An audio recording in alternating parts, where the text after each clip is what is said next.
ang ating pong tema, ang ating pong text ngayon ay binasa po kanina ni Brother Darwin sa Joshua chapter 8. Ay di na po natin babasahin ulit kasi binasa naman na po. Di natin babasahin lahat. I will just read verses 1 and 2. Let us all please stand together as we respect the word of God. I will read verses 1 and 2. Joshua chapter 8. The Bible says, "And the Lord said unto Joshua, Fear not, neither be thou dismayed. Take all the people of war with thee, and arise, go up to Ai. See, I have given thee into thy hand the king of Ai, and his people, and his city, and his land." Verse 2, "And thou shalt do to Ai and her king as thou didst unto Jericho and her king. Only the spoil thereof and the cattle thereof shall ye take for a prey unto yourselves. Lay thee an ambush for the city behind it." Tayo po saglit manalangin. Dakilang Diyos, maraming salamat po, O Lord, sa dakilang pribilehiyo, Panginoon, na nandito kami upang mag-aral ng iyong salita, upang purihin ka, Panginoon, sambahin ka sa Espiritu at katotohanan. Lord, maraming salamat sa mga kapatiran na nandito. Salamat sa presensya ng bawat isa, Panginoon. Sinabi po kanina sa iyong salita, not forsaking the assembling of ourselves together as the manner of some is. Lord, inutos niyo po sa aming mga Kristyano na huwag pabayaan ang pagtitipon, Panginoon. At ginagawa namin yun every Sunday. Lord, maraming salamat sa pribileyo. Hindi namin deserve, Panginoon, ang ganitong bagay. Kasi kami ay makasalanan, kami ay madumi sa inyong harapan. Pero Lord, dahil sa iyong biyaya, dahil sa inyong pag-ibig sa amin, ginawa niyo kaming deserving, Panginoon. At nandito kami, Panginoon, upang i-enjoy ang fellowship ng bawat isa at i-enjoy, Panginoon, ang iyong salita. Lord, maraming salamat po. And as we meditate upon your word, I pray that your Holy Spirit will work in our midst. I pray that your Holy Spirit will touch our hearts, open our spiritual understanding, upang manawaan namin ang lubusan, Panginoon, ay mga salita. Ma-encourage kami, Panginoon, ma-review kami kung ano man ang mga dapat na i-correct sa buhay namin, Panginoon. Maraming salamat po. Muli, patawarin niyo kami sa aming mga kasalanan. Linisin niyo kami, Panginoon, at tanggapin niyo po ang aming pagpupuri sa inyo. Salamat po. In Jesus' name we pray. Amen. Please be seated. 2 weeks ago, I prepared a message about freedom. Now, then all of a sudden, just this week, as I read Joshua chapter 8, naisip ko na magandang i-share yung tema na ito na victory. I did not know na yung kanina, special number kanina, nabanggit din yung word na victory. No? Tapos mamaya sa closing song, victory. So siguro, sabi ko kanina sa bahay nila, Brother Darwin, hindi ito coincidence. Okay? Ito ay plano lahat ng Diyos. Alam niyo tayo mga Kristyano, walang aksidente sa atin.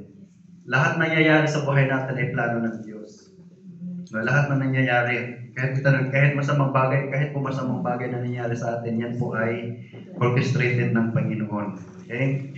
So our text speaks about text po natin ay about a story about the Israel conquering a tiny city of Ai. The city of Ai or the city of Hai or the city of Ai, it's the same. No, Ai, Hai, it's the same. And from all indications, if we're going to read the Bible, this city is a very small city. This is just a tiny city. And, Canaan, the land of Canaan was promised by God to Israel. Yung bansang Israel po ngayon, no? Yan po ay pinangako ng Diyos. Yan po yung bansa na sinasabi sa Bible na Canaan. So pinangako po yan Diyos sa Israel. Sabi ng Diyos kay Abraham, ibibigay ko yung bansa na yan sa lahi mo. No, kaya maraming tao ngayon, ewan ko kung may Kristyano, pero wala naman siguro. Pero pag ikaw ay Kristyano, hindi ka magagalit kung ano ang ginagawa ng Israel ngayon sa Gaza. Okay? Hindi ka magagalit kung ikaw ay tunay na Kristyano, so suporta ka sa Israel. Kasi ang Israel ay mga tao. Of course, hindi tayo natutuwa na nagkakaroon ng massacre sa Gaza, may mga little children na mamatay, mga innocents na mamatay, mga innocent tao na mamatay. Hindi tayo natutuwa sa ganun, no? Pero, nais kong malaman natin lahat sa bagay ito, na yung bansang Israel, pinangako ng Diyos yan. Pinangako ng Diyos yan. Bago pa nagkaroon ng Palestine, mayroon ng Israelites. Okay? So, sabi ng Diyos, bago kayo pumasok dyan sa Canaan, modern day Israel, sabi ng Diyos, kailangan yung i-conquer yung dalawang city. Kasi yun yung push over. Una, yung Jericho. Pangalawa, yung Jericho ay malaking city. Pangalawa, yung city ng Ai. So, sa chapter 7, makikita natin, chapter 6, chapter 7, makikita natin na natalo nila yung Jericho. Na-conquer nila yung Jericho. So, they experienced great victory against Jericho. But in chapter 7, we can read that they also experienced tremendous or nakakahiya na pagkatalo against the very small city of Ai. Okay? And during their battle against Ai, 36 soldiers from Israel died and the whole force of Israel was forced to flee. They were forced to run. So makikita natin dalawang bagay, no, na sila ay nag-experience ng shameful defeat. Number one, because they failed to seek the Lord's will. No, makikita natin, kung babasahin natin sa verse 7, kung makikita natin, titignan yung Bible nyo, basahin sa verse 7, makikita natin na nung nilusog nila yung bansang Ai, hindi sila nag-pray. No, hindi sila nag-pray. Basta nagplano na si Joshua. Na napaka-unusual nito kasi sa lahat ng ginagawa nila, usually, nagpe-pray sila. No, but this time, kasi nga maliit lang yung city of Ai, so akala nila, kaya na, no? So, hindi na sila nag-pray. At yun yung madalas na mali na nagagawa ng mga Kristiyano. No? Dahil kaya na natin, hindi ko na kailangan ng Panginoon. No? Hindi ko na ipag-pray ito kasi basic naman to eh. Na yung mga ganun basic thing. Pero mga kapatid, kung tayo itutong Kristiyano, kahit sa maliliit na bagay, ikukonsulta natin sa Diyos. Panginoon, kahit yung pagpili ng career natin, yung pagpili ng trabaho, ay pag-pray, Panginoon, kalooban mo ba na ito ang gagawin ko. So yun yung dahilan kung bakit sila natalo. Pangalawang dahilan kung bakit sila natalo ay mayroong kasalanan sa gitna nila. Na there was a sin in the midst of the camp of the Israelites. Ano yung sin na yun? In chapter 6, nung nilusog nila yung city of Jericho, sabi ng Panginoon, wala kayong kukunin dyan na spoil, maliban sa silver and gold. Pero silver and gold, kukunin nyo yan, hindi yan para sa inyo. Ibibigyan nyo yan sa temple. No? Para sa templo yan, para sa Diyos yan. Kasi usually, pag nagyera, di ba, kukuha sila ng mga pagkain, kanila na. No? Kanila na yun, pag sila nanalo. Kuha sila ng mga, halimbawa, mga babae, gagawin nila slaves, mga bata, lahat gagawin slaves.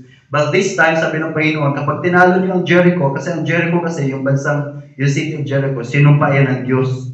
No? Sinumpayan ng Diyos. Sabi ng Panginoon, hindi kayo kukuha ng mga bagay na isinumpa ko. Maliban sa silver and gold, bronze, pero yan ay hindi para sa inyo, kundi ilalagay niyo yan sa temple. Now, meron isang tao na nagngangalang Achan na kumuha siya. Nagtago siya ng bagay na sinabi ng Diyos na huwag niyong kunin. No, kumuha siya ng pasikreto, tapos tinago niya doon sa ilalim ng tent niya. No? So, kumbaga, nag-disobey siya sa Diyos. So, ang ginawa ng Diyos, sinumpa niya yung buong bansang Israel. No, nagkaroon sila yun isa sa mga dahilan kung bakit sila natalo.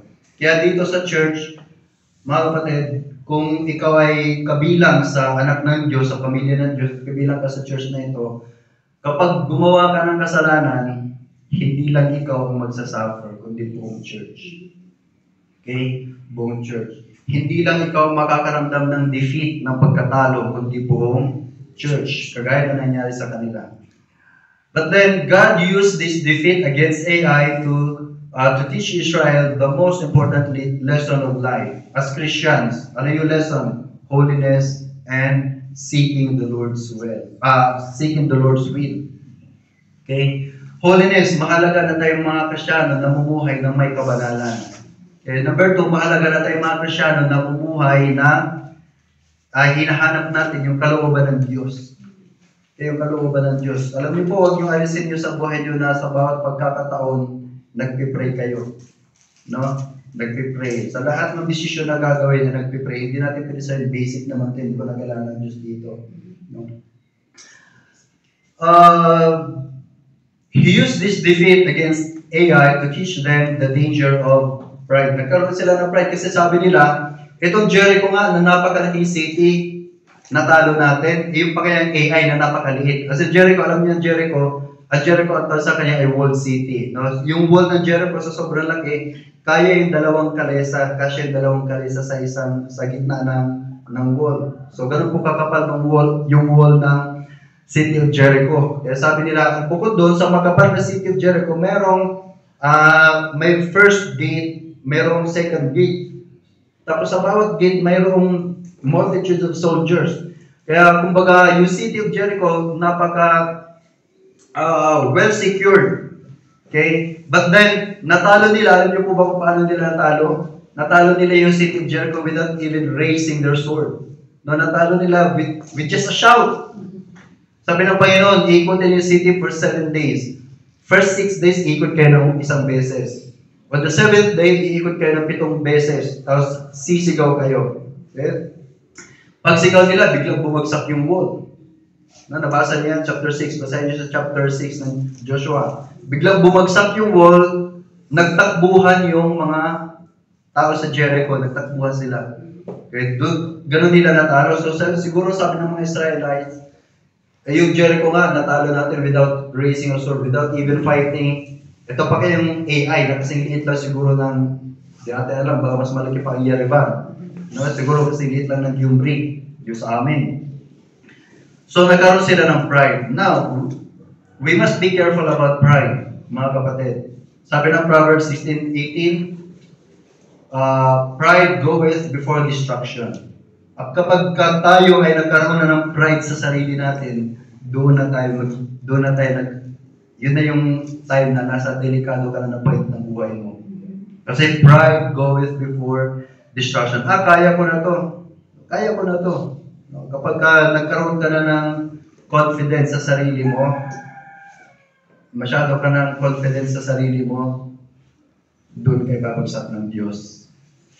One of the most valuable lessons that Israel learned was the truth that they needed the Lord, they needed His presence and His power. And so do we. Amen? We need the Lord's power, we need the Lord's presence, we need the Lord in every day. Okay? Kailangan natin ang Panginoon sa bawat area ng buhay natin.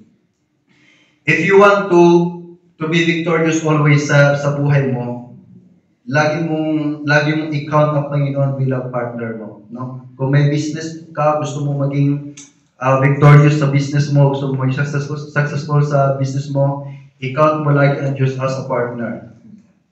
There's a sense in which we as believers are a lot like Israel. Okay? But if you're a child of God, you know about battle.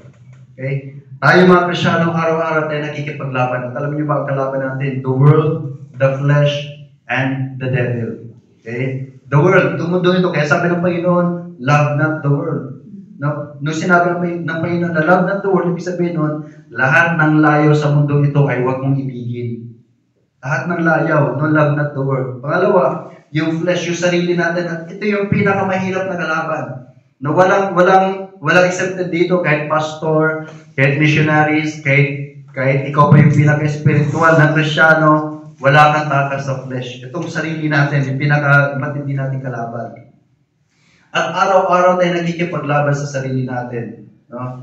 And the devil, of course. The devil. It is the devil who uses the world and our flesh. Okay? Because ang gusto kasi ni Satan, talunan tayo lagi. Hindi yan ang gusto ni Satan, lagi tayong talunan.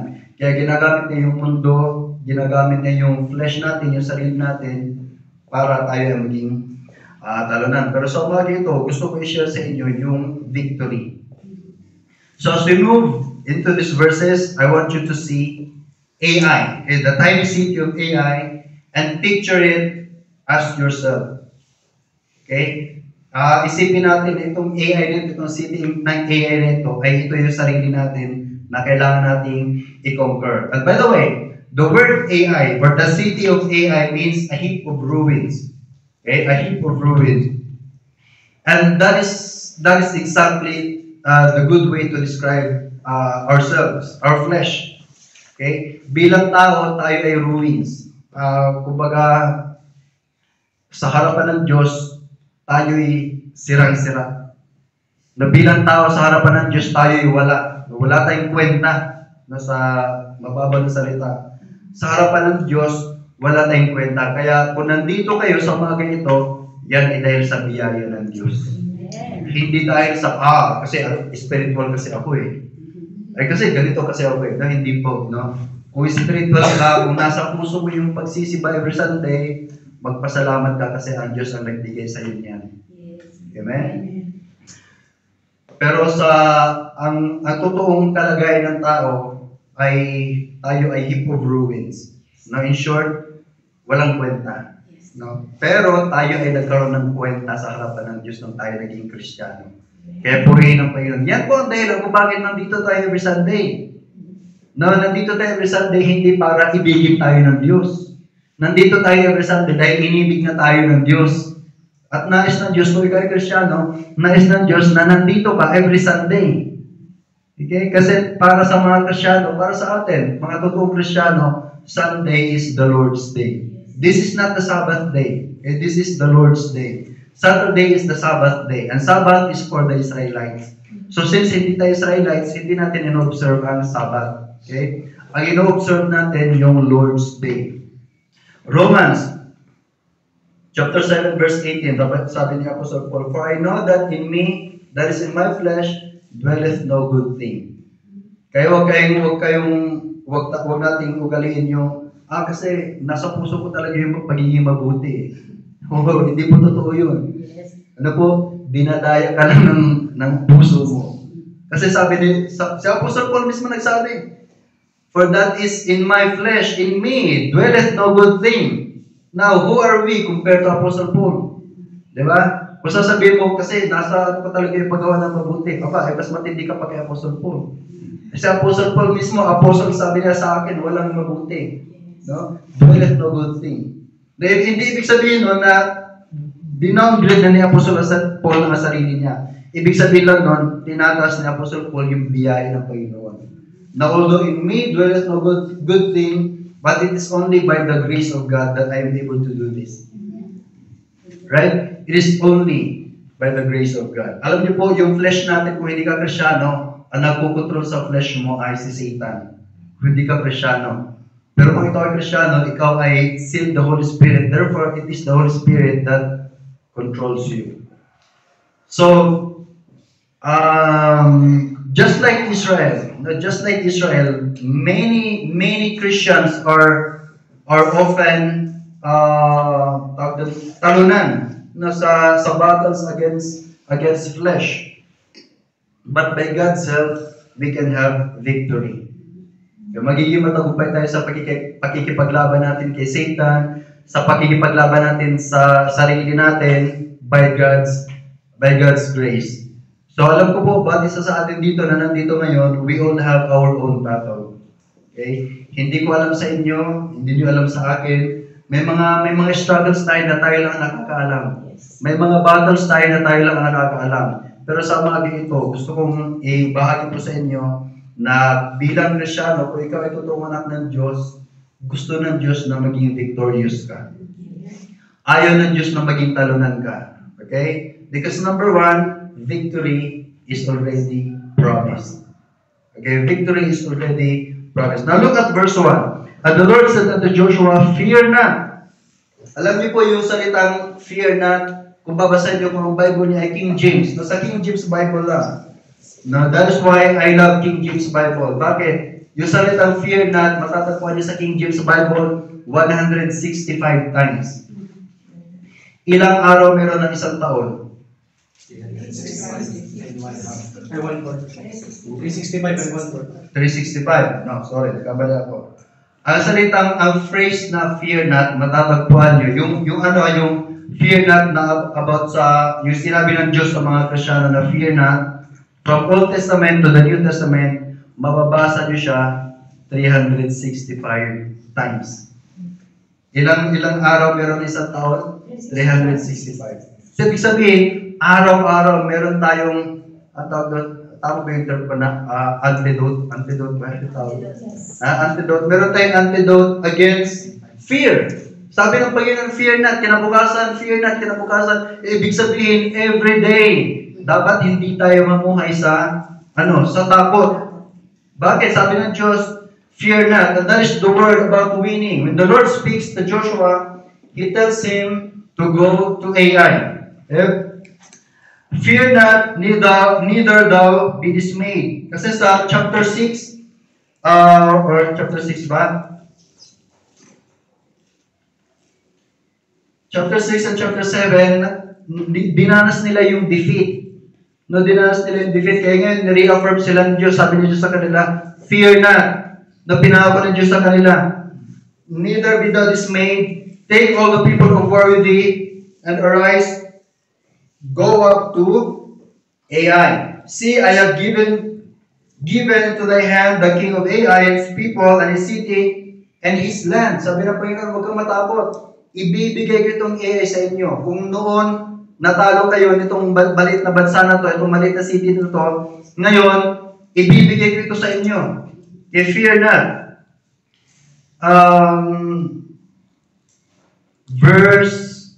Verse 2, and thou shalt do to Ai and her king as thou didst unto Jericho and her king. Sabi ng Panginoon, kung paano ninyo natalo ang malaking city ng Jericho, ganun nyo din matatalo. This time, for the second time. No? Kasi yung first time na nilusob nila yung Ai, naging talunan nga sila. Natalo sila. Bakit nga? Kasi sa yabang nila. Pangalawa, dahil sa kasalanan. Okay? But this time, sabi ng Diyos, huwag kang matakot. Huwag kang matakot. Ibibigay ko sa inyo itong Ai. Na hindi ko alam sa umaga ito kung ano yung takot natin. Meron tayong kanya-kanyang takot. No, ano kaya kalagay ko dito sa Armenia, yung mga mahal ko sa buhay. Alam niyo, ginagamit po ni Satan yung takot para gawin tayong talunan. Kasi kapag takot ka na napansin niyo yun, kapag takot ka na, hindi ka na masyado nakakapag-isip ng mabuti. Yes. No, takot ka na eh. Takot ka kung ano yung magiging kinabukasan mo, takot ka na pagkatapos ng, paano kaya pagkatapos yung kontrata dito sa trabaho, saan kaya ako nito pupulutin? No? Paano kaya yung iniintay kong ganito opportunity? Darating pa kaya yun? No? Kung yan ay pinagpipray mo sa Panginoon at kung yan ay sincere ka at yung plano mo na yan ay kasama ang Panginoon, sabi ng Panginoon, fear not. Okay? Huwag kang matakot. Ayaw ng Diyos, mga kapatid, na tayo ay maging talunan. Gusto ng Diyos na tayo ay maging victorious. God has made some tremendous promises to His children. And here's the reason, or here are the reasons, 5 reasons why ayaw ng Diyos na tayo ay mamuhay bilang talunan. Number 1, because if you are a true Christian, you're no longer slaves to sin. Okay? Romans 6:14, for sin shall not have dominion over you, for you are not under the law, but under the grace. Mga kapatid, tayo ay naligtas hindi dahil sa gawa natin. Tayo naligtas dahil sa biyaya ng Diyos. Okay? At sabi ng Diyos, you are no longer under the law, but under grace. And so, sin have no longer dominion in you. Ibig sabihin, kapag ang Kristiyano, kapag ikaw ay tunay na Kristiyano, wala nang kontrol ang kasalanan sa iyo. Kapag sinabi ng flesh mo, magsinungaling ka. Hindi mo na ginagawa. Bakit? Sin shall not have dominion over you. Pag sinabi ng kasalanan, magnakaw ka. Pag sinabi ng kasalanan na pumatay ka, hindi mo na ginagawa. Okay? Kasi sin shall not have dominion over you. We are no longer under slaves to sin. Sabi ni Apostle Paul, we are more than conquerors. If you are able to conquer yourself, mga kapatid, you are more than conquerors. You are greater than, sino ba kilala niyong conqueror? Bonaparte. Alexander the Great. Yes. If you are able to say no to sin, you are greater than Alexander the Great. Bakit? Kasi yung flesh natin, yung sarili natin, ay napakahirap i-conquer. Sino sa inyo dito ang everyday, hindi nakakaramdam ng takot sa future niya? Wala. Kahit kahit kami sa Gibri, inisip natin, paano kaya tayo makakapag-minister dito? Paano kaya yung pangangailangan natin? Paano may provide ng Panginoon? Na-normal yun bilang tao. Ang hindi normal, yung lugmok ka na dahil sa takot mo. Okay? Normal yun. Hindi naman, kahit si Manny Pacquiao yung ano ni Manny Pacquiao dati, na napansin nyo, yung hindi pa Christian si Manny Pacquiao, napansin nyo may sa damit niya, lahat ng laban niya nakalagay, no fear. Pero nung naging Kristiyano siya, wala nang ganun. Wala nang ganun. Bakit? Kasi na-realize niya na kahit pala yung pinakamatapang, alam niyo po yung pinakamatapang sa history, isa sa mga tao na pinakamatapang sa history, kilala niyo ito, si Joseph Stalin. Kilala niyo? Karamihan sa inyo, taga-Russia. Joseph Stalin, one of the pinakamatapang, huwag kayo mag-alita, pero isa din siya sa pinaka-cruel na leader. Marami siyang pinatay. No? Pero alam niyo po ba na maging si Joseph Stalin, mayroong takot. Kaya meron siyang takot. Ano yung takot niya? Takot siyang mamatay. No? Pero hindi napigil ang takot niya yung kamatayan. May mga tao sa history na matatapang, pero yung iba takot sa hangin. Alam niyo po ba na may tao na takot sa takot sa dilim, no? Pero bilang mga Kristiyano,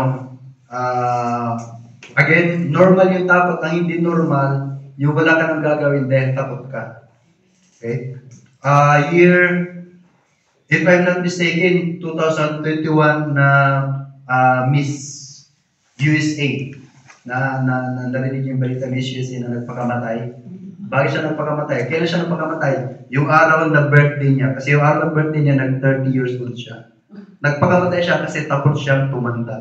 No? Ganun ka-vain ang isipan ng mga tao ngayon. No? Tayong mga Kristyano, wala tayong ganun. Normal yung takot, pero ang hindi normal bilang Kristyano, yung magpapadala ka sa takot mo. Bakit? Kasi sabi ng Panginoon, gusto ko na tayo ay maging victorious. Okay?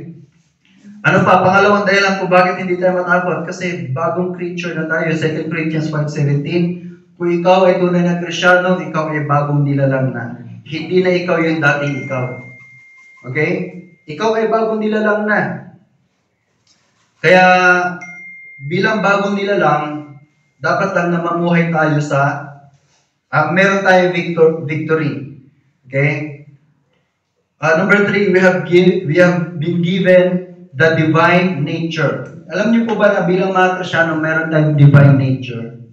Okay? Ang pagkakatanda natin kasi nung namula tayo sa relihiyon na kinamulatan natin, lalo sa Pilipinas, ang akala natin yung mga santo ay yung mga kinanonize ng Roman Catholic Church, no, na may lalabas na usok, tapos ayun, ito si Santino naging santo.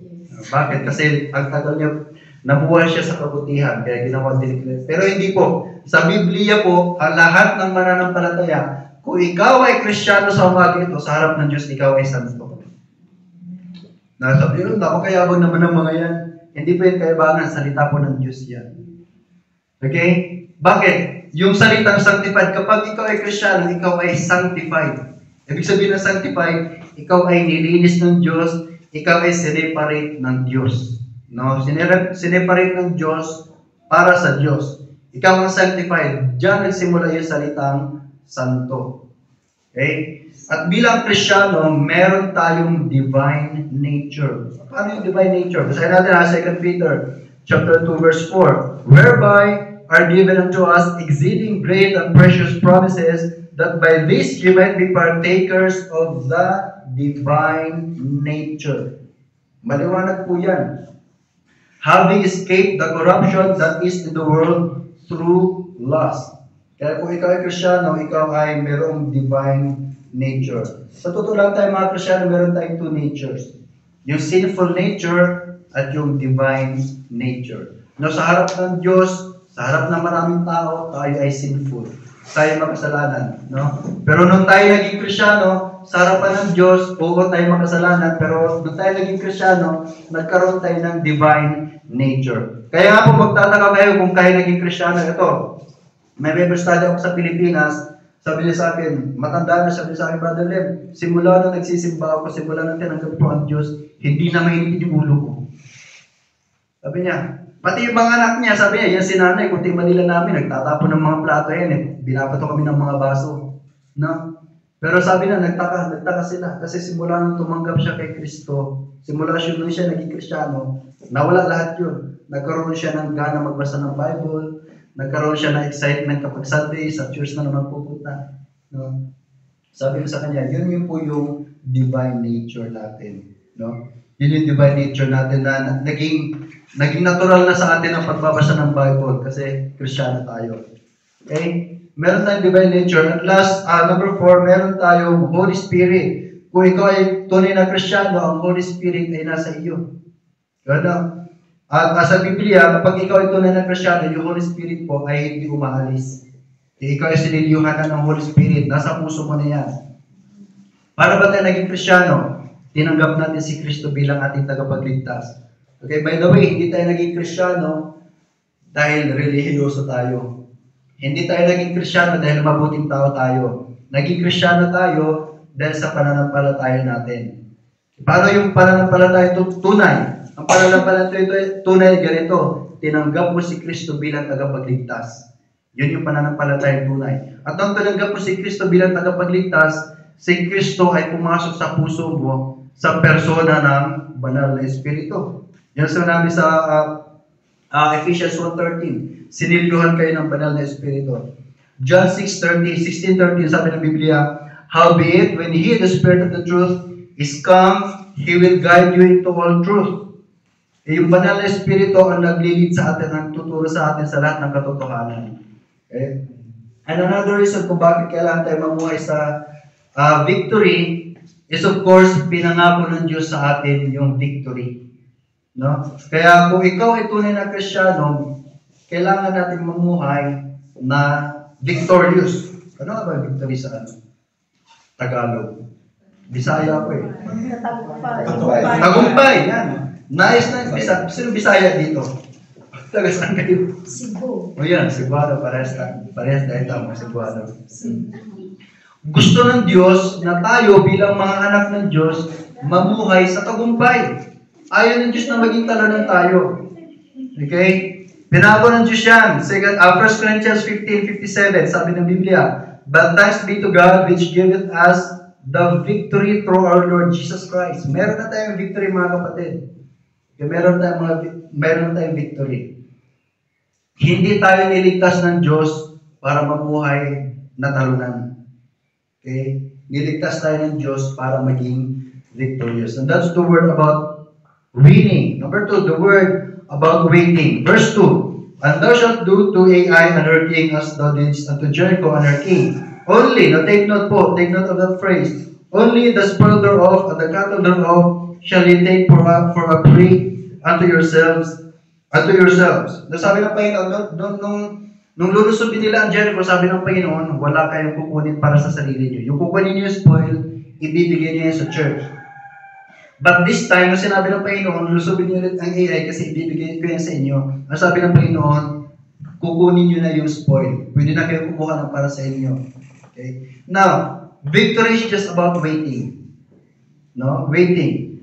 Hindi ko alam kung gaano ka katagal naghintay sa pangarap mo. Hindi ko alam kung gaano mo katagal hinintay yung gusto mong bagay sa buhay mo. No? But it's all about waiting. Kasi there is danger in yung instant. No? Ang mundo ngayon, tinuturuan tayo ng instant. Alam niyo po ba yun? No? Instant noodles. Ano pa? Instant information. Kung pindot mo lang sa internet, alam mo na lahat. Yan yung tinuturo ngayon. Kasi ang nagpuputra, hindi ko sinasabing masama yan. No, ginagamit natin yan, instant noodles. Halos araw-araw kinakain natin sa bahay. Dashirat. No? Kumakain din ba kayo ng dashirat? Oh. Na hindi ko sinasabing masama yan. Kasi sinasabi ko, mina-mindset kasi tayo. Kasi ang Diyos ng mundong ito ay si Satan. Yung mina-mindset tayo si Satan, instant noodles, instant, lahat instant. No? Pero pagdating po sa buhay natin mga Kristyano, lalo na kapag gusto natin maging victorious sa buhay natin, huwag tayo maging instant. Na it takes time. Kapag ikaw ay bagong Kristyano, it takes time na baguhin ng Diyos yung buhay mo.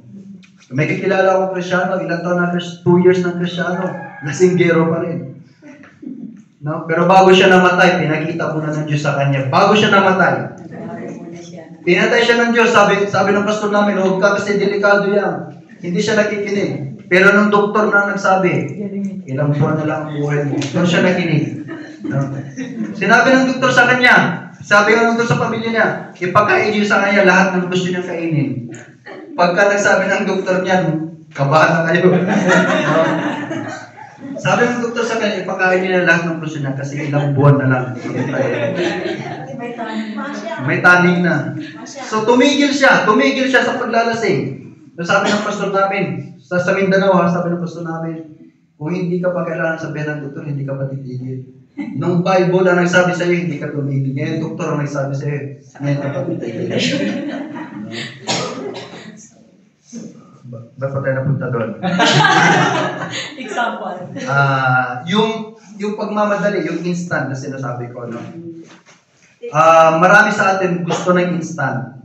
Na pag sinabi ng Diyos na wait, kailangan mo lang hintayin. Na, ito, may pinangako naman talaga ang Diyos eh. May pinangako ang Diyos sa kanila na point, sabi ng Panginoon, ibibigay ko sa inyo yung spirit na ito. Pero yung kay Jericho, sinabi ng Panginoon sa kanila na wag. Kapag sinabi ng Panginoon na wag mong gawin. Okay? Kahit pa gaano yan katama sa tingin mo, kahit pa sa tingin mo makakabuti sa iyo yan, pero pag nasa Biblia, pag sinabi ng Diyos na wag mong gawin. Okay? It's all about waiting. Alam niyo po, kung naghintay lang si Achan, si Achan yung nagtago ng treasure eh. Kung naghintay lang sa Achan na sabihin ito ng Diyos, hindi sana sila makakatikim ng ito yung kahiya-hiya na talo. At ito lang yung nag-iisang talo na natikman ng mga Israelites. No? Against pa sa napakaliit na city na AI. So nakakahiya yun. Okay? Bakit? Kasi hindi sila naghintay. No, mayroong lesson niya sa atin, no? Kapag tayo hindi naghintay bilang mga Kristyano, hindi natin hintay yung kalooban ng Panginoon, magkakaroon tayo ng kahiya-hiyang na defeat sa buhay natin. Magiging talunan tayo mga kapatid. Magiging talunan po tayo. Na-experience ko po yan. Ito bilang, naging Kristyano po ako nung ako 12 years old. Nag 12 years old ako, doon ako naging Kristyano. At simula noon, tumira ako sa church kasi broken family. Nahiwalay yung mga magulang ko. Naranasan ko humiga sa street. Naranasan nyo ba yun? Naranasan ko humiga sa street dyan kasi wala nagpapatuloy sa amin. No? Kasi nga, medyo hindi maganda yung reputasyon ng pamilya namin sa bayan namin. Hanggang naging Kristyano ako. Nung naging Kristyano ako, inumpun ako ng pastor namin. Simula nun, naglingkod, natuto ako maglingkod, natuto ako sa Bible. Hanggang dumating yung time na may gusto akong maabot. No? At dahil sa kagustuhan ko, nawala ako sa church. Dahil sa kagustuhan ko. At yan actually yung gusto ni Satan na mangyari sa bawat isa sa atin. Kasi ayaw ni Satan na magsimba tayo eh. No? Kaya napapansin niyo every Sunday, parang nakakatamad bumangon. Napansin niyo ba yun? Every Sunday parang bigat sa loob ng Sunday. Kumukontra. No, bakit kung kailan Sunday ang daming schedule? Naranasan niyo ba yun? Kung bakit kailan Sunday sasabihin ng amo pumasok ka? Sunday naman ang ano ko. No? Pero kapag hindi mo yan nilabanan, mga kapatid, mamumuhay ka sa pagiging talunan. At ayaw ng Diyos yan. Kaya yan ay ayaw ng Diyos sa atin. Okay? Meron akong kaibigan. Ano siya? Engineer. Nag-apply siya. Sa dami ng company na in-applyan niya, lahat doon, require siya na pumasok na Sunday. Kaya require siya na pumasok na Sunday, triple pay. Saan kayo na? Kung kabisado yun sa Laguna, yung mga yung Yulo family. Sa Kanlubang, tama po. By farm yun sila yung nagmamayari ng, may golf course dyan eh. Ang alam ko, pag mamayari nila yan. Diyan siya nag-apply. No? Una niya in-apply, sabi, babayaran ka namin, pumasok ka na Sunday, triple pay. Tinanggihan niya. Ganon din sa ibang company, tinanggihan niya. At alam niyo po ba, nung dumating yung company, nag-pray lang sila na mag-pray. Ilang buwan na nag-pray. Yung mga kabatch, yung graduate engineering, may mga trabaho na lahat. na siya nalawala, nag-pray siya na ng pray. Alam niyo po ba, kaka-pray niya, may company tumawag sa kanya, lahat na sweldo na in-offer ng mga company na tinanggahan niya, dinobli ng Panginoon. Wow. Walang pasok na Sunday. Okay? Kailangan na po natin manindigan mga kapatid. Ito po, para encouragement po to sa ating lahat kasi lahat naman kayo nagtatrabaho. Ano po, lahat kayo nagtatrabaho. Okay? Na minsan ginagrab natin yung opportunity na yun kasi sayang yung double pay. Yes. No? Pero ano nasabi ng Panginoon kanina? Sino ba nagsabi nun na seek ye first the kingdom Kasi of natin God? ng God. Saan ko ba narinig? Parang narinig ko kanina yun sa kanta ba yun? Wala pa. Sa practice pa lang. Ayun, yung practice ko. Tama yung practice niya kanina. Seek ye first the kingdom of God. Ano yun? Unahin mo ang Panginoon. Diyos. At sasabi niya, and all these things. Na hindi po sinabi ng Panginoon na, and some of these things. Hindi sinabi ng Panginoon na, and few of these things will be added unto you. No, ang sabi ng Panginoon, and all these things shall be added unto you. Okay, all these things shall be added unto you. So, the word about waiting, kailangan natin maghintay, no? Sabihin ng iba, every Sunday nagsisimba naman ako, nagpipray naman ako lagi, bakit parang walang nangyayari? No? Kailangan lang po natin na maghintay. Okay, kailangan natin. Alam niyo po sa lahat ng gusto natin, lahat na hinihiling natin sa Panginoon, feeling natin hindi sinasagot ng Panginoon. Pero sasabihin ko po sa inyo sa mga ito, lahat po ng prayer natin ay may sagot ng Panginoon. No? At ang sagot ng Panginoon na yes, no, or wait. Yes, kapag kayo hiningi mo ay makakabuti sa iyo. No, kapag yung hinihingi mo ay makakasama sa iyo. Kapag nanghingi ka ng trabaho, pero kapalit naman nun, ay mawawala ka pag Sunday, hindi yan kalooban ng Panginoon. At yung wait, no? Kapag wait, kasi gusto ng Panginoon na i-prove mo, makita mo sa sarili mo kung gaano ka sincere sa bagay na yan. Okay? Wait. Sabi ng Psalms chapter 27, wait on the Lord. Okay, ba't hindi nagtapos to? Sabi ng Psalms, wait on the Lord and keep His way. Habang naghihintay tayo sa Diyos, gawin natin yung kalooban ng Diyos. Okay? And He shall exalt thee to inherit the land. Ibibigay ng Diyos yung gusto mo kapag naghintay ka.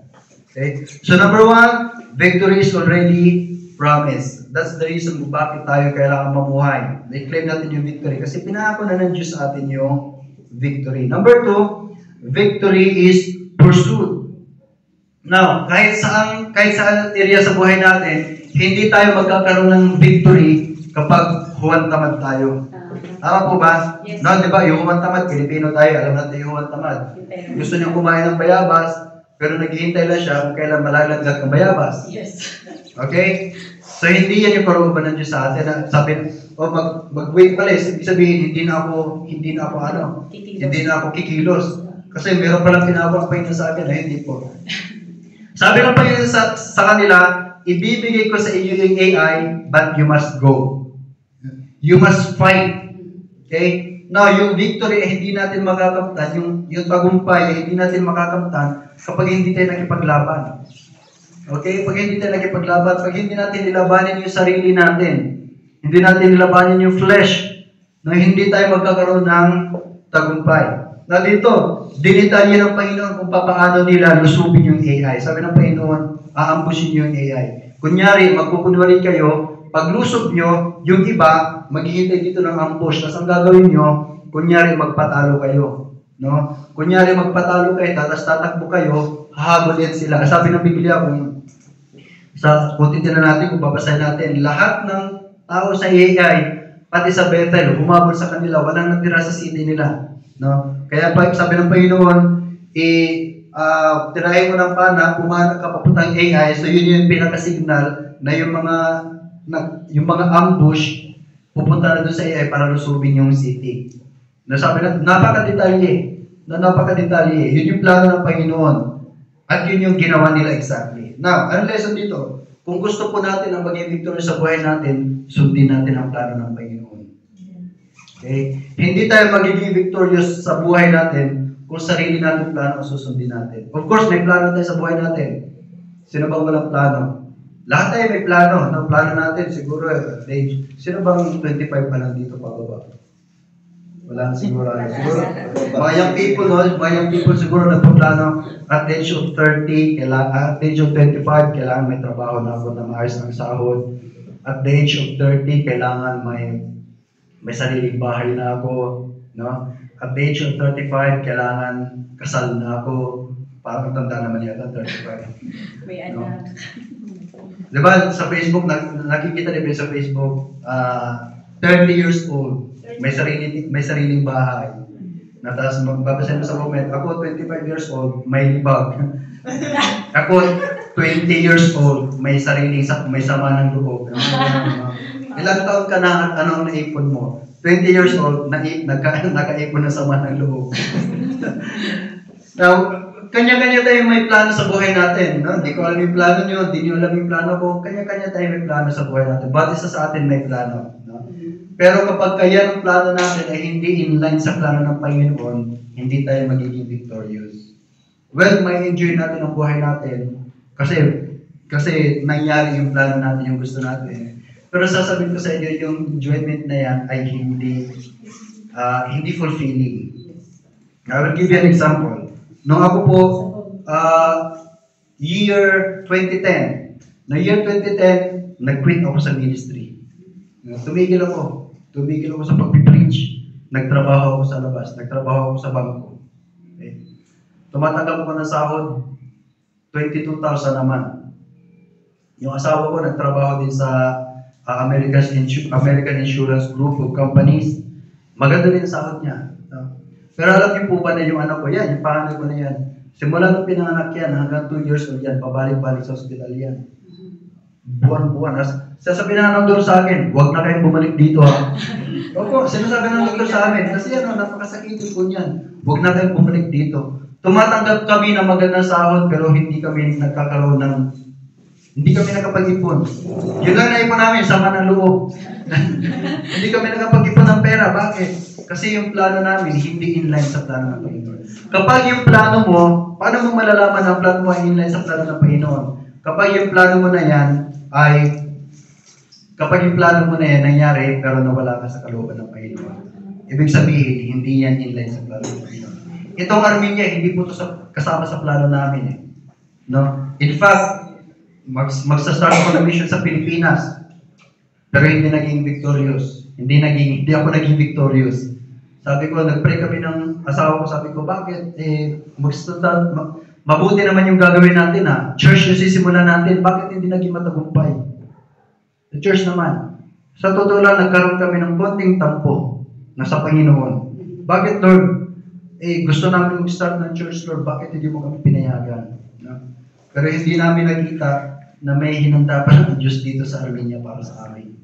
Sabi ko, Lord, ayoko sa foreign land kasi mahirap.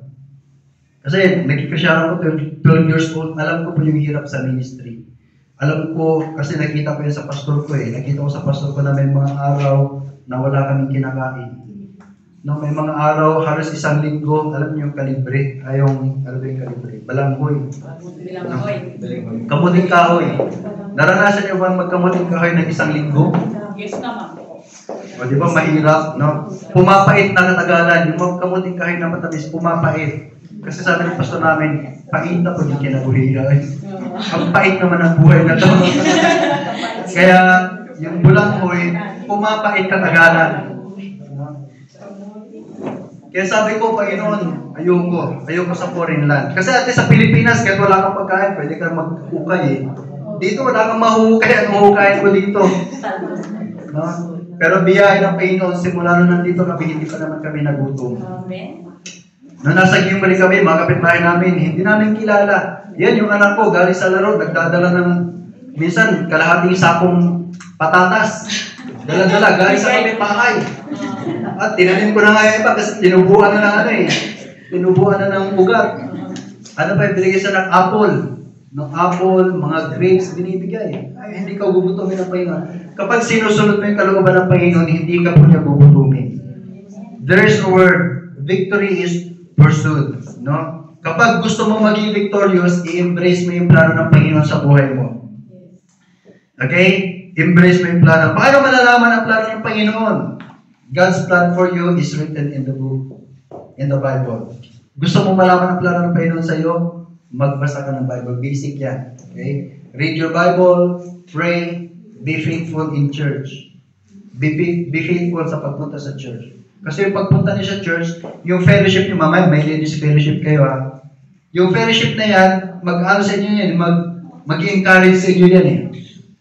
Hanggang anong oras po ako pwede? Hanggang matapos lang kayo. Hanggang matapos na kayo. Sabi niyo po ako time niya, okay lang po.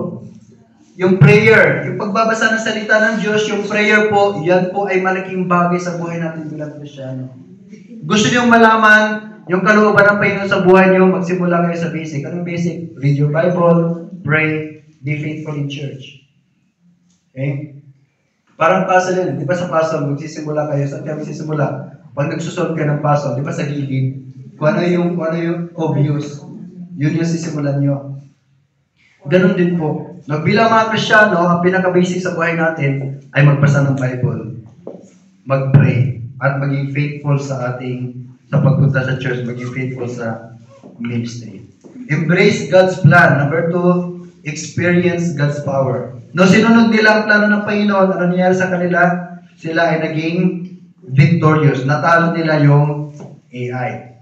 Natalo nila ulit yung AI. Now, kailangan nating hayaan ng Diyos na pumilos sa buhay natin. Kasi kapag meron tayong Kristo sa buhay natin, kaya natin gawin lahat. Diba? Philippians 4:13, ano sabi ng Biblia? Philippians 4:13, I can do all things. Now, ito, maririnig nyo ito sa TV, ginagamit ito ng maraming tao. Pero ito po yung all things na sinasabi nito, yung mga bagay na nakakapaglugod sa Panginoon. No, hindi yung, kaya ko palang pumatay. I can do all things eh. Now, sabi ng Panginoon, through Christ, which strengtheneth me. Ibig sabihin, I can do all things. Ibig sabihin, kahit gaano kabigat ng problema, kaya mong mapagtagumpayan. Bakit? Kasi meron kang Kristo na nagbibigay sa iyo ng kalakasan. Okay? 1 Corinthians 10:13, walang pagsubok na hindi common sa ibang tao. Sabi ng Biblia, kung dumadanas ka ng pagsubok, huwag mo isipin na ikaw lang yan. Lahat ng tao, dinanas yan. Okay, pero ito pa ako ng Panginoon sa ating mga Kristyano, but God is faithful, who will not suffer you to be tempted above that you are able. Hindi ka bibigyan ng Diyos ng pagsubok na hindi mo kaya. Alam niyo po ba, dumating kami dito Friday, kinabukasan, nagkaroon ng virus yung anak namin si Ruby. No?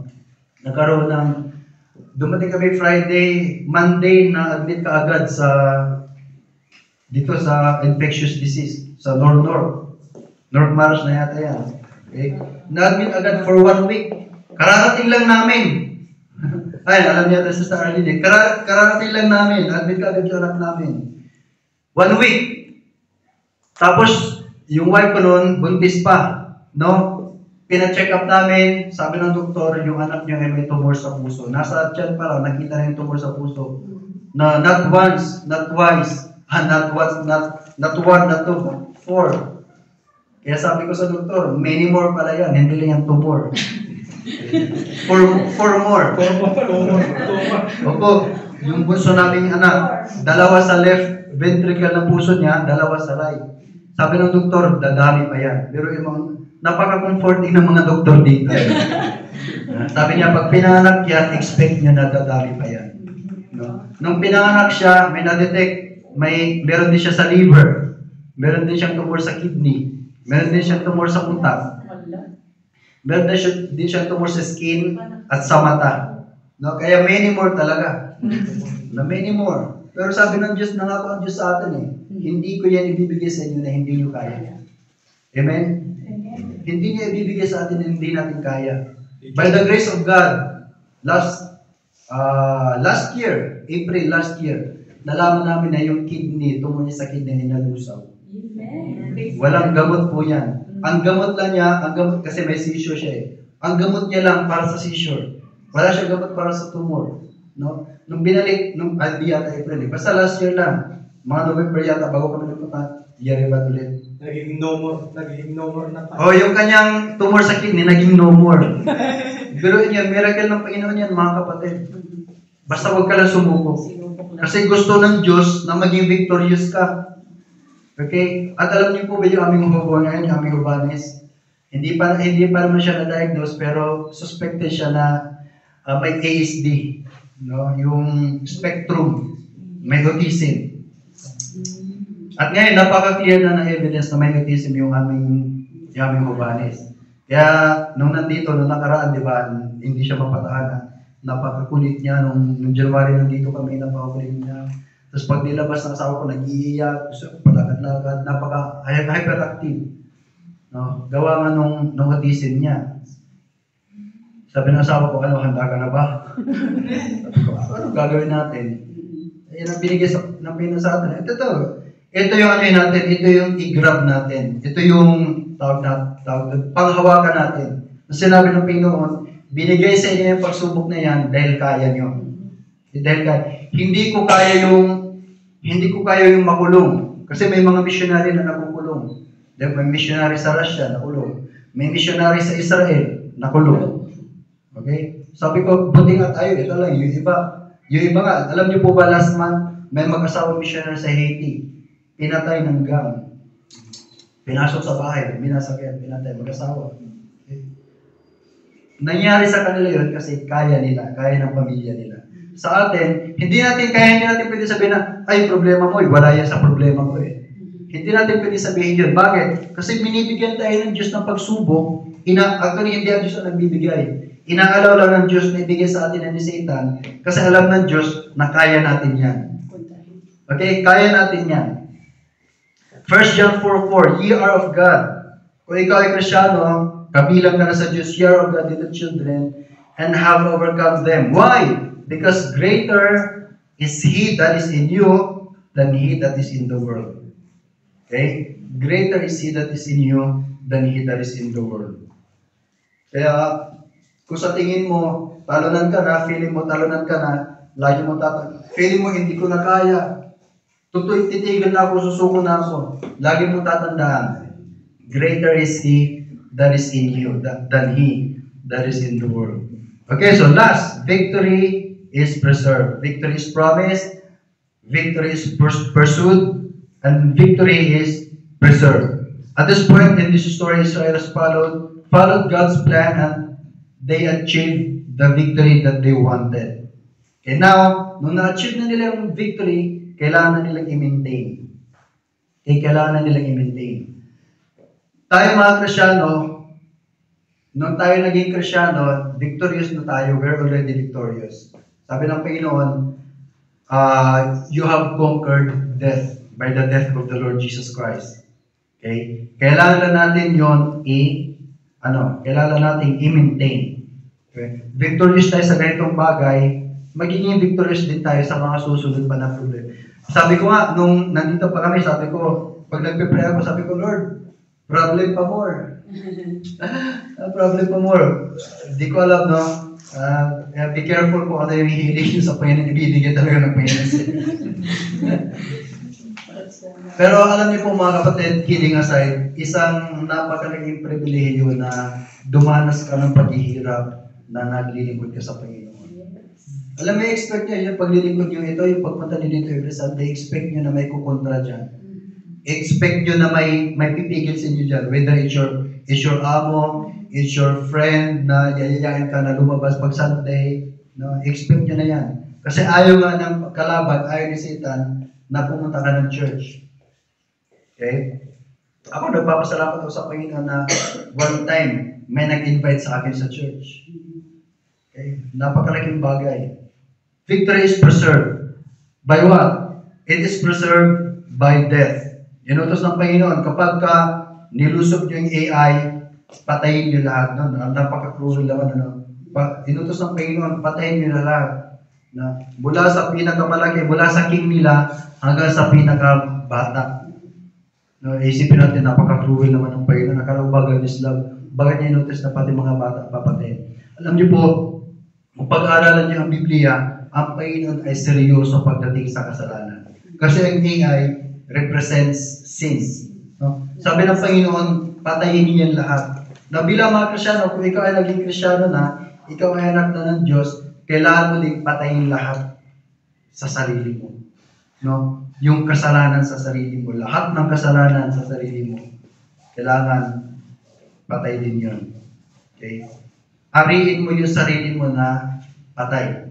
Ano sabi sa Galatians chapter 2 verse 20? I am crucified with Christ. No? Ikaw, tayo ay pinako na kasama ni Kristo. I am crucified with Christ. Kapag ikaw ay pinako na kasama ni Kristo, ito, tinuturuan ng pastor namin ko na bilang Kristyano, kapag may gumawa sa atin na masama, hindi natin nature na gumanti. Bakit? Kasi pinako ka na kasama ni Kristo eh. Kapag pinako ka, kapag sinampal ka, hindi ka makakasampal ko eh. Kasi nakapako yung kamay mo eh. No? Bilang Kristyano, kapag may gumawa sa atin na masama, hindi natin nature na gumanti. Okay? Ang nature natin ay ano? Ipag-pray. Tama po kapatid, ipag-pray. Alam niyo po ba, may kasamahan ako sa church kami tumira, may kasamahan kami sa church. Paglabas niya ng kalsada, bigla siya sinikmuraan nang walang dahilan. No? Sinikmuraan siya, sabi nung sumikmura, sabi niya, hindi mo ba ako kilala? Isa siya sa mga kilalang tao sa Laguna. No? Hindi mo ba ako kilala? Sabi niya, hindi naman talaga namin kilala. Sabi ng kasama ko, hindi po. Dahil sinikmuraan siya. Alam niyo po ba, isang linggo lang, yung tao na yun ay pinatay. Binaril sa sabungan. Ibang gumanti. Kaya sabi ng Panginoon, vengeance. Of course, hindi tayo natuwa na namatay yun. No? Pero sabi ng Panginoon, vengeance is mine. Kasi ang nature ng tunay na Kristyano ay hindi gumaganti. We are crucified with Christ. No? And so, nung tayo ay naging crucified na nakasama ng Panginoon, yung flesh natin is, our flesh died with Christ. So, ibig sabihin, yung kasalanan, wala na, kaya sabi binasa natin kanina, yung kasalanan, hindi na siya nagdo-dominate sa atin, hindi na nagkukontrol sa atin ang kasalanan. Kaya may mga tao na nag-claim na Kristyano, pero hindi pa rin nila maiwas-iwasan yung flesh nila. Bakit? Kasi baka hindi talaga sila tunay na Kristyano. Kasi ang tunay na Kristyano, meron tayong kakayanan na kontrolin yung sarili natin. Kapag sinabi ng kasalanan, kapag sinabi ng flesh natin, huwag ka magsalita. Meron tayong kakayanan na labanan yon. Bakit? Kristyano tayo. Okay? Pag sinabi na huwag ka na, tumigil ka na dyan, wala ka namang mapapala dyan, baka lumagpas ka na sa langit. Yes, maraming nagsasalita. Marami, no? Pero nalalabanan natin yon, hindi tayo tumitigil. Bakit? Kasi tunay tayo na Kristyano. This preserve. Pinapatay na natin yung flesh. Sabi ng flesh natin, Sunday ngayon, enjoy mo yung Sunday, mag-mall ka. Sabi ng flesh natin, no? Mag-outing ka. Sabi ng flesh natin. No? Pero kapag pinatay mo na yung flesh mo, hindi mo na pakikinggan yun. Okay? So, shortcut na natin na, mahaba-haba pala ito. Pasensya na po ha. Our flesh, pakinggan nito, our flesh is at war with the Spirit of God. Okay? Our flesh is always at war. Kaya araw-araw may struggle sa buhay natin. Ano ba, magpipray ba ako? Hindi. Magbabasa ba ako ng Bible? Hindi. Di ba? Lalo na pag-isip sa umaga. Ang hirap magbasa ng Bible. Pag-isip sa umaga, habang nagbabasa ka, nakakatulog ka na. Ang hirap mag-pray pag-isip sa umaga. Bago matulog, ang hirap mag-pray. Ang hirap magbasa ng Bible. Okay? Bakit? Because our flesh is at war with the Spirit of God. Pero sabi ng Panginoon, greater is He that is in you. Greater is God that is in you than He that is in the world. Okay, how to live victorious life? Crucify your flesh with Christ. Okay, I am crucified with Christ. Nevertheless, I live. No? Kung ikaw ay crucified na kasama ni Kristo, kung ikaw ay patay na kasama ni Kristo, kahit anong sampal sa'yo ng kasalanan, hindi mo na mararamdaman. Kahit sampalin ka pa ng, halimbawa, sampalin ka ng katamaran na magsimba, hindi mo mararamdaman yung katamaran na yun. Bakit? Kasi you are crucified. Mararamdaman mo, pero kaya mong i-conquer because you are crucified with Christ. Okay, number 2, we are to reckon the flesh dead daily. Nang isipin doon natin yung sarili natin, araw-araw na patay. No? patay sa kasalanan, pero buhay kay Kristo. Sabi ng Biblia, I am crucified with Christ, nevertheless, I live. Yet not I, but Christ liveth in me. And the life that I now live in the flesh, I live by the faith of the Son of God who loved me and gave Himself for me. Okay? Hindi na tayo ang nabubuhay, kundi si Kristo na nabubuhay sa atin. Okay? So, paano natin i-crucify sarili natin? Alam nyo, hindi natin mapocrucify, hindi natin mapapatay ang sarili natin, ang flesh natin, kapag lagi natin itong finifeed.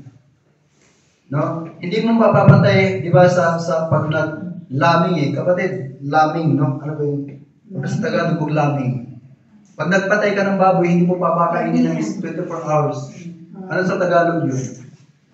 Sa Bisaya, laming yun eh. Laming yun sa Bisaya, pag manok, kainin mo. Pag pagkakatay ka ng manok, hindi mo pa kakainin in 24 hours. Hindi pa kakainin. Fasting. Oo, Fasting. Pero ipapapasting mo yung manok, no?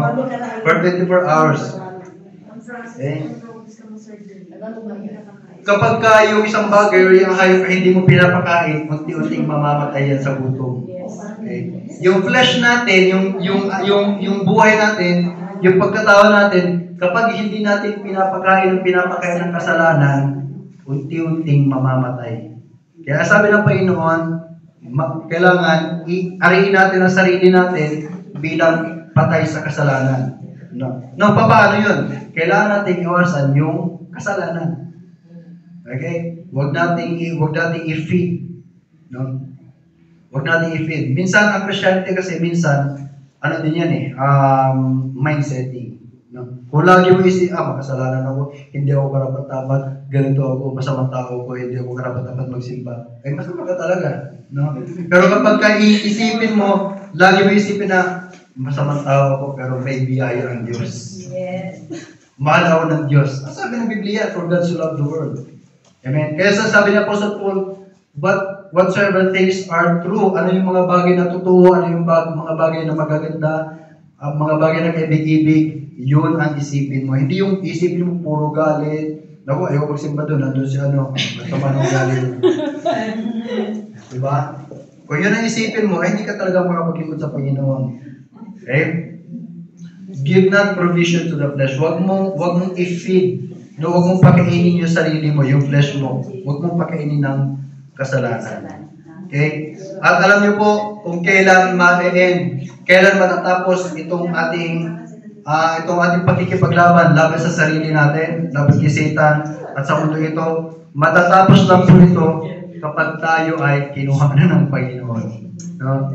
Kapag tayo ay kinuha na ng Panginoon. Wala naman yata sa atin dito ang gustong kaya habang buhay pa tayo, i-expect natin na may battle. Pero i-expect natin yung victory. Bakit? Kasi mahal tayo ng Diyos. Victory is preserved by devotion. Okay? Hindi ka magiging victorious kung ialisin mo yung Bible reading sa buhay mo. Hindi ka magiging victorious kung alisin mo yung prayer sa buhay mo. Hindi ka magiging victorious kung alisin mo yung church sa buhay mo. Kung alisin mo yung fellowship sa buhay mo, hindi ka magiging matagumpay. Lagi kang mabubuhay sa bilang talunan. Okay? And last na lang, ito, ayaw ko lang i-skip to kasi mahalaga po ito. Dito sa last verse, verse 30 hanggang 35, makikita natin na nung nanalo sila, pumunta rin sila doon sa valley between Mount Ebal and Mount Gerizim. Okay? Yung kalahati ng Israelites nakaharap sa Mount Gerizim, yung kalahati ay nakaharap sa Mount Ebal. Okay? At habang ginagawa nila yan, binasa ng mga priest yung Book of the Law. Na yun yung pinaka-Bible nila doon. Okay? At habang binabasa nila, ang tao ay sisigaw ng Amen. Okay, mababasa niyo yun. No? Sumisigaw tao ng Amen, ng Amen. Kaya by the way, pag sinabi natin Amen, ibig sabihin, nag-agree tayo sa sinasabi ng salita ng Diyos. Okay? So, ang Mount Ebal, ibig sabihin po nun, a heap of barrenness, a deserted rock. Parang itong Armenia. Di ba makikita yung mga bundok ng Armenia, wala masyadong malalaking puno. Bakit? Kasi batuhan, maraming bato. Okay? Ebal was a mountain of cursing. And Gerizim means cut off. Okay? So ano ang ano dito? Ano ang indication nito para sa ating mga Kristyano? Mount Ebal reminded Israelites disobedience to the Lord would result barrenness. Kaya sabi ng Panginoon, nang marap kayo sa Gerizim, sa Ebal, para makita niyo na kapag nag-disobey kayo, walang mangyayari sa buhay niyo. Gerizim naman reminded Israel that they were to be separated from the world. Kaya nagharap sila sa Gerizim kasi ang Gerizim means cutting off. Na para makita nila na bilang mga Israelites, hiwalay sila sa mundong ito. Kagaya din sa atin mga kapatid nila mga Kristyano, tayo mga Kristyano ay hindi kabilang sa mundong ito. Tayo mga Kristyano, kung ikaw ito na Kristyano, ikaw ay pilgrim. Alam mo yung pilgrim? Manlalakbay. Kaya sabi ng Panginoon, huwag niyo ibigin ang mundong ito kasi hindi tayo taga rito. Huwag niyong mahalin ang sistema ng mundong ito kasi hindi kayo taga rito. Okay? At kapag minahal mo ang sistema ng mundo ito, yan ang magpipigil sa iyo sa paglilingkod sa Panginoon. At yan ang magpipigil sa iyo para maging victorious sa buhay mo. Now, conclusion. No, kung gusto mong maging matagumpay sa buhay mo, posible ba maging victorious tayo araw-araw? Posible. Okay, posible. Kapag ka-embrace natin yung plano ng Panginoon sa buhay natin, at iset aside natin yung mga sarili nating plano. Okay?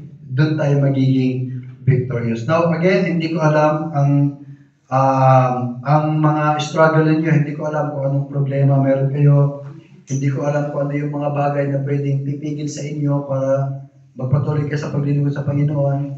No, pero ito ang alam ko, gusto ng Diyos na magpatuloy ka. Gusto ng Diyos na magiging victorious ka sa buhay mo. Okay? At mangyayari yan kapag ka in-embrace mo yung plano ng Panginoon sa buhay mo. Amen? Tayo pong lahat ay yumuko at manalangin. Tayo po yumuko at manalangin. Wala pong nakatingin. May invitation po. So, kung hindi mo masabi-sabi sa kapatiran yung problema mo, ang Panginoon ay handang makinig. Kailangan mo lang lumapit sa Panginoon. Kaya I can help you, I can pray for you. Pwede kayo magtaas ng kumay, Brother Len, please pray for me. May struggle ako na ako lang nakakalam, hindi ko kaya i-share sa iba kasi ako lang ang Diyos na nakakalam. I will pray for you. Amen. I see that hand. Amen. I will pray for you. Amen. Amen. I see that hand. Amen. Amen. A second invitation. Na hindi ko alam sa bagay ito kung ikaw ay nakakatiyak na ikaw ay Kristiyano. Kung sinabing Kristiyano, ligtas. No, meron po ba sa bagay ito, Brother Lem? Gusto ko pumunta ng langit pero hindi ko alam kung paano. Kasi sa tingin mo, ang pagsisimba ay magliligtas sa inyo, hindi po. Ang makakapagligtas sa atin ay kapag tinanggap natin si Kristo bilang ating tagapagligtas. Pero Brother Lem, gusto kong tanggapin si Kristo bilang tagapagligtas. Meron po ba magtas ng kamay? Amen. Nakita po isang kamay. Meron po ba? Amen. Amen. 2, 3, 4. Amen. Amen. So, ang pagtanggap po kay Kristo, ang dahilan, ang tanging paraan na tayo ay makakasiguro ng kaligtasan. Okay? So, patuloy po tayo manalangin. Doon po sa nagtaas ng kamay, gusto ko pong, doon sa nagtaas ng kamay na gusto kong tanggapin si Kristo bilang tagapagligtas, pwede niyo pong sundin itong panalangin ko ito at arihin niyo na ito ay personal din na panalangin. Dakilang Diyos, maraming salamat po sa umaga ito. Nalalaman ko na ako'y makasalanan at hindi ko kaya iligtas ang sarili ko. Subalit kayo ay namatay para sa akin upang pagbayaran ang aking mga kasalanan. Sa umaga ito, binubuksan ko po ang aking puso at tinatanggap si Kristo bilang aking tagapagligtas. Pumasok po ka sa aking puso pamamagitan ng aking pananampalataya. Patawarin po ako sa aking mga kasalanan. Sa pangalan ni Jesus. Amen. Patuloy po tayo manalangin. Dakilang Diyos, maraming salamat po Panginoon sa umaga ito. Salamat Lord na pinangako niyo sa amin Lord na kami ay magiging victorious. Panginoon, hindi namin kaya ang laban Panginoon against ourselves. Hindi namin kayang pagtagumpayan ito Panginoon sa sarili namin. Kaya nais ko po ilapit ang bawat isa sa umagang ito. Kayo po ang magbigay sa amin ng kalakasan. Ang inyong banal na Espiritu ang magbigay sa amin ng kalakasan, Panginoon, na maging victorious kami araw-araw, Lord. Guide us, help us, Panginoon. Empower us, Lord. Help us, strengthen us to say no to the devil. Strengthen us, Panginoon, to say no to our flesh. Help us, Panginoon. And I pray for this ministry. I pray for Brother Randy and Brother Darwin, who are leading this ministry, Father God. I pray that you empower them. I know, Panginoon, na hindi po madali mag-lead, Panginoon. But I pray that you empower them. I pray that you strengthen them, Panginoon, habang wala si Pastor Ed. Give them strength, give them wisdom, Panginoon. Alam ko po, Panginoon, na sila ang punteriya ni Satanas, Panginoon, dahil sila ay nagagamit. Lahat po na nagagamit dito sa church, Panginoon, maging yung mga bago, Panginoon, na nagsisimba. Alam ko na sila ang punteriya ni Satan, Panginoon, dahil ayaw ng kaaway namin na kami ay maglingkod. But I pray for them, especially for the leaders, Panginoon. I pray for them. I pray for every one of them. Kayo po ang mag-strengthen sa kanila, Panginoon. Lord, yung kanilang faithfulness, Panginoon, ay nagbibigay din sa amin encouragement na magpatuloy, Panginoon. Lalo na sa aming mga missionaries, Panginoon. Isa pong blessing na makita, Panginoon, namin na may mga nagpapatuloy, Panginoon, sa mga natuturuan namin. Lord, maraming salamat po. Salamat, Panginoon. Karapat-dapat ka tumanggap ng pinakamataas na papuri, pinakamataas na pasasalamat. Purihin ka, Panginoon. Maraming salamat po. Salamat, Lord. Lord, patawarin niyo po kami sa aming mga kasalanan. Alam niyo po ang bawat struggle namin, ang bawat bagay na kailangan namin mapagtagumpayan, Panginoon. Lord, with your grace, with your help, kami, Panginoon, na magiging matagumpay. I-bless niyo po ang ministry na ito. I-bless niyo po ang kanilang ladies fellowship, Panginoon. After the service, I pray that itong fellowship na ito ay maging encouragement sa bawat ladies, Panginoon, sa bawat isa na nandito, na magpatuloy sa paglilingkod hanggang ikaw ay bumalik, Panginoon. Salamat po at lahat ng ito aming dinadalangin, pinapasalamatan sa matamis na pangalan ni Jesus na aming tagapagligtas. Amen. Amen.